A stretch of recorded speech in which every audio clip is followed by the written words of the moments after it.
আগে শুনলেন যে একজন ভক্ত দর্শন করতে চুরমার হয়ে গেছে, আর আরেকজন ভক্ত আজকে আসছে দর্শন করার জন্য। সেই ভক্তকে, সেই ভক্ত রূপ গোস্বামী। রূপ গোস্বামী দর্শন করতে নিজ মনে বসে যোগাসনে বসে হেরাতে দর্শন করাও তো রূপ আমি লিখতে পারি।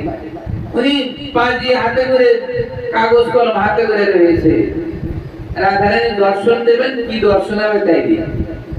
এখন এমনি সময় সেই রাধারানী হাজির হয়ে গেছে, কৃষ্ণচন্দ্র হাজির, ললিতা বিশাখা সখীগণ সব হাজির হয়ে গেলেন। কি আর দোলনা, অপূর্ব দোলনায় রাধা গোবিন্দ উঠে গেলেন। বাস উঠে যাওয়ার পরে এবার দোলনা চালাচ্ছেন, ললিতা একদিকে বিশাখার একদিকে, এদিকে ললিতা ঠেলে দিচ্ছে, আবার ওদিকে বিশাখা দিচ্ছে।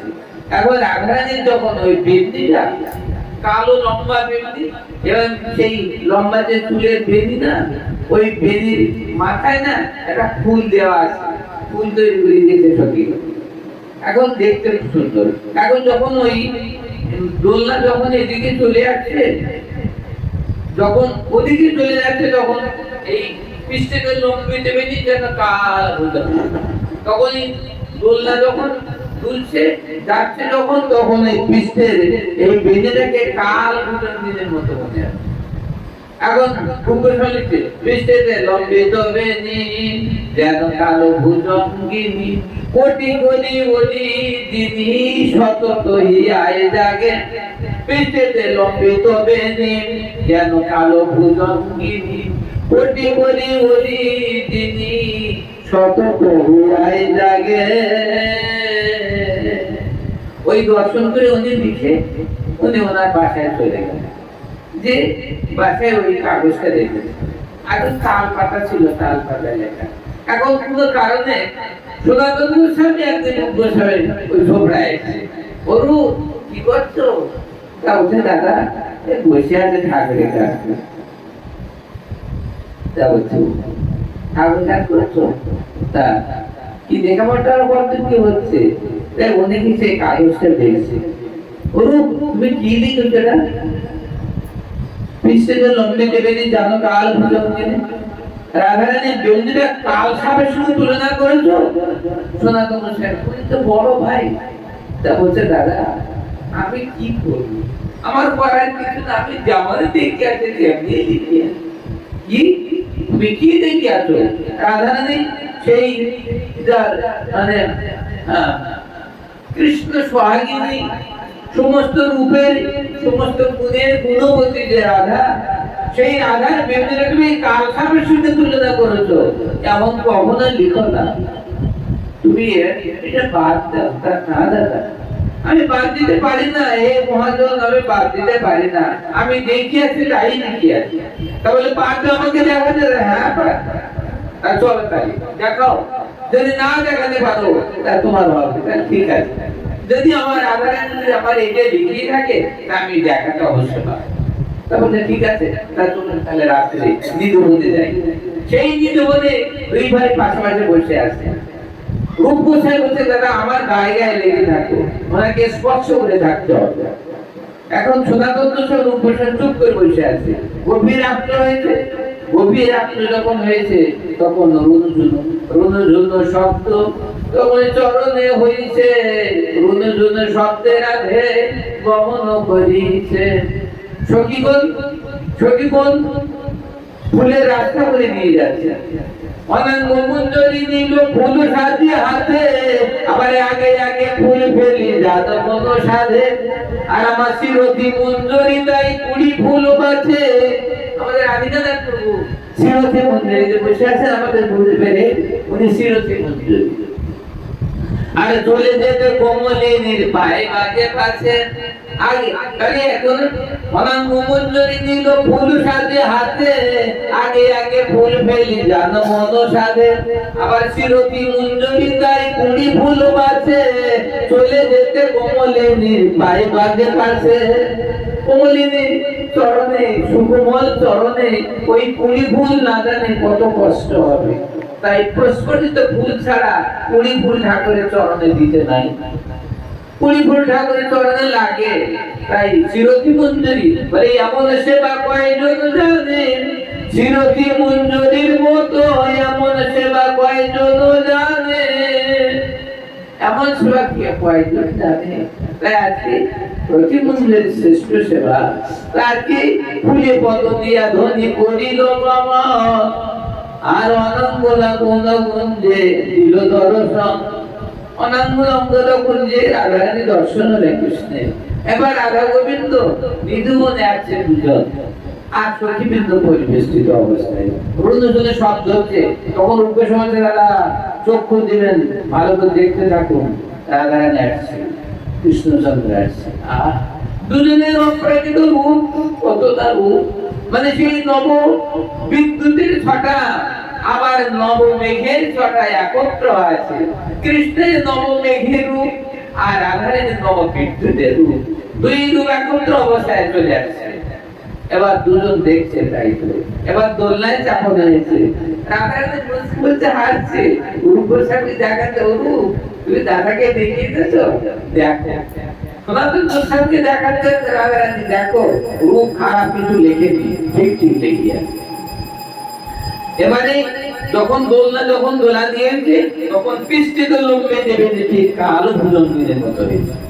তখন সনাতন গোস্বামীর রূপ, আমি তোর বড় ভাই হয়ে আমি হেরে গেলাম, তুমি আমাকে কৃপা করো, আমি দেখতে পারি নাই, আমার শক্তিতে আমি দেখতে পারি না, তোমার শক্তি লাগানো দর্শন আছে আমার।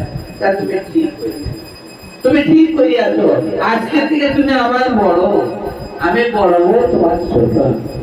কারণ এই প্রেম, এই রাধারানীর অপ্রাকৃত রূপ আমি দর্শন করতে পারি নাই। তাহলে চিন্তা করুন রাধারানী কেমন এবং ভক্ত বৎসল রাধারানী। চিন্তা করে দেখুন রূপ গোস্বামী যখন বৃদ্ধ হয়ে গেছেন, তখন আপনি চিন্তা করুন বৃদ্ধ অবস্থায় রান্না বান্না করা, কোনো মশলা পত্র আদা এটা ওটা কত কি করতে হয়, শুধু ঘরের মধ্যে হাঁটতে হয়। তার রূপ গোস্বামী হাঁটতে পারছে, এখন রান্না করছে, রাধারানী পিছনে সব জড় করে দিয়েছে। সতীদেবের চরিত্রের জড় করে আমার হাতে দিবি, আমি রূপের কাছে দিয়ে দিবি। আর রূপ গোস্বামী বসে আছে রান্না, তাই তো সেই জিরার পাত্রটা তো এই জিরার পাত্রটা বলছে রূপ গোস্বামী তাই তো জিরার পাত্র কখন নিয়ে আসলাম, ও আমি আগে আনিয়ে থাকি, ঠিক আছে। এবার হলুদের পাত্র, মানে যখন না মনে করতে রাধারানী আগে দিয়েছে, তাই তো হলুদের পাত্র আমি কখন নিয়েছিলাম, ও আমি আগে আনিয়েছিলাম, এখন সব আনিয়েছিলাম ছেলে রান্না সব রাধারানী তেল তেল যা কিছু দরকার সব রাধারানী লাগিয়ে দিয়েছে। এখন পিছিয়ে সনাতন গোস্বামী দর্শন করতে আসছে, রূপের বাসায় আসছে, গিয়ে দেখে সে রাধারানী সব জড় করে দিচ্ছে। রূপ গোস্বামী রান্না করতে না, রাধারানী সব হাতে দাঁড়িয়ে দিচ্ছে। তখন উনি দাঁড়িয়ে ও কত না কষ্ট গুণেশ্বরী, কত না কষ্ট রাজেশ্বরীর হচ্ছে। রূপ রান্না করতে বসে বসে ও উঠে কোথাও আনে না, সব রাধারানী এনে দিচ্ছে। রূপ কিন্তু চৌকিতে বসে আছে, বৃদ্ধ হয়ে গেছে, উঠতে পারছে না।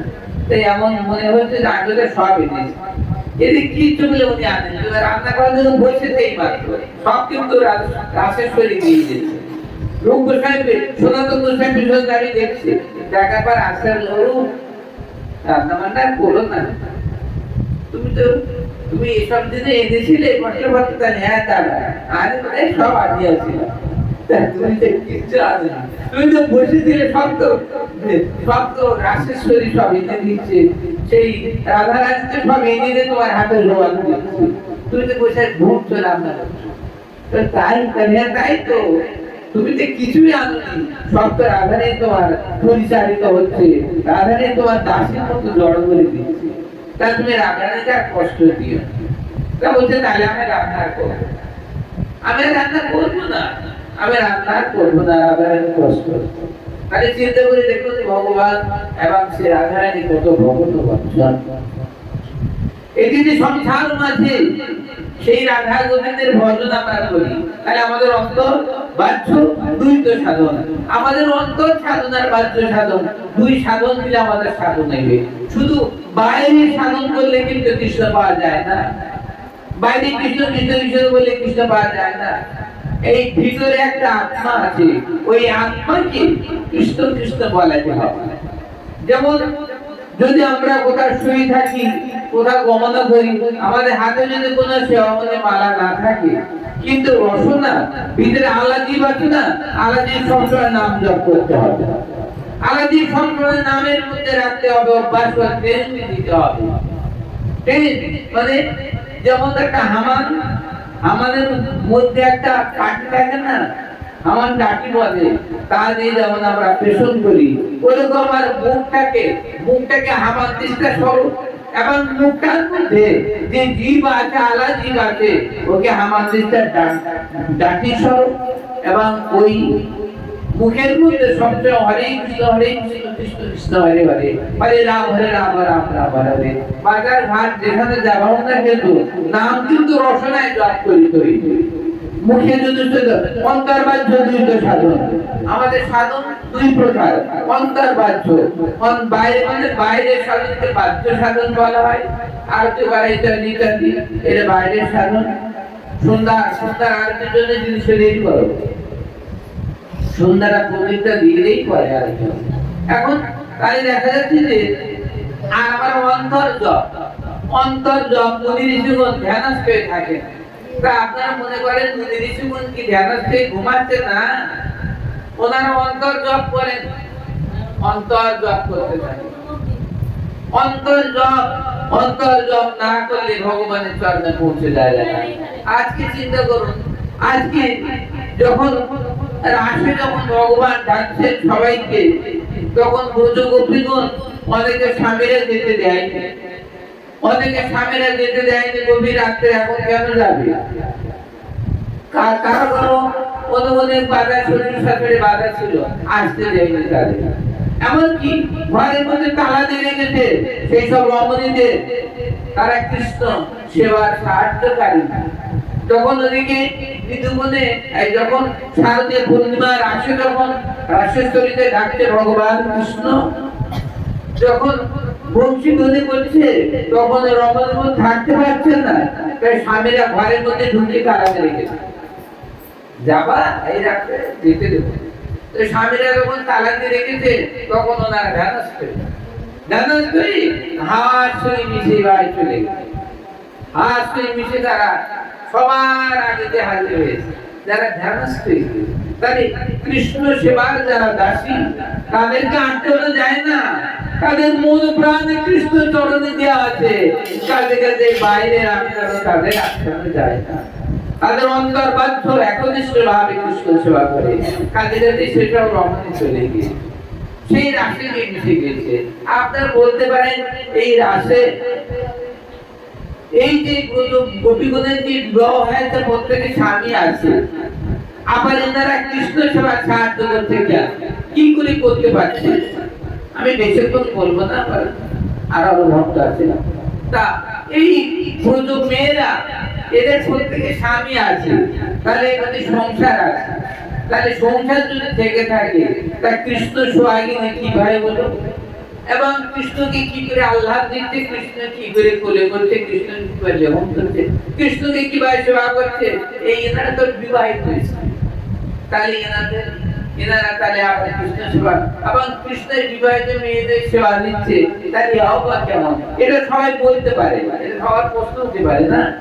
কিন্তু এখানে একটা কথা আছে, এই ব্রজ গোপীগণ কৃষ্ণ সেবা করেন, কিন্তু এনাদের সবার স্বামী আছে, সবার স্বামী আছে, কিন্তু এই স্বামীগণ, এই ব্রজ গোপীগণের এনারা মুক্ত অবস্থায় রয়েছে। স্বামীগণ এনাদের জীবন মন সব দিতে পারে নাই, কারণ এনারা এই স্বামী সঙ্গ করে নাই, এনারা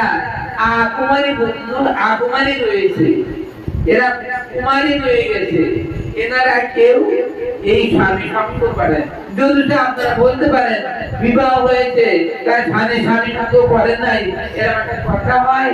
কিন্তু হয়, এখানে হয় এই কারণে, কারণ এই যে ললিতা বিশাখা চিত্ত সম্পূর্ণ রঙ্গদেবী তুঙ্গ রেখা, এনাদের সব বিবাহিত আছে, বিবাহ আছে, স্বামী আছে, কিন্তু এনারা কৃষ্ণ সেবায় সাহায্য করে। তার কারণ এনারা স্বামী আছে, কিন্তু স্বামীরা এনাদেরকে ভোগ করে নাই, স্বামী ভোগ হয় নাই, কারণ এনাদের যে রূপ, এনাদের যে গুণ, এই রূপে গুণে ওনার স্বামীরা সকল থেকে স্বামীরা মধ্যমান হয়ে গিয়েছিল। এই যে প্রকৃত মানে আছে যোগমায়া পূর্ণবাসী, এই যোগমায় অসীম দয়ায় এনাদের স্বামীরা কখনো সম্ভব করে নাই, এনারা সব কুমারী রয়ে গেছে। কারণ যোগমায়ের কৃপায় এই স্বামীগণ শুধু দর্শন করে সুখে হয়েছে, ভোগ করে যায়। ললিতা বিশাখা এনাদের প্রত্যেকে স্বামী থাকলো, স্বামী আছে মাত্র নামে নামে, স্বামী তাই এনারা কৃষ্ণ সেবায় সহায়িনী হয়ে আছে। এই ব্যাপারে জেনে এখন অনেক প্রশ্ন করতে পারে, এনারা সব বিবাহিত আবার কৃষ্ণ সেবায় লাগছে, এবার কি শ্রীরাধারানীর বিবাহ হয়েছে, সাক্ষাৎ বিবাহ হয়েছে কাশ্মীরে, সবাই জানা ছিল? কাশ্মীরে বিবাহ চলেছে রাধারানীর।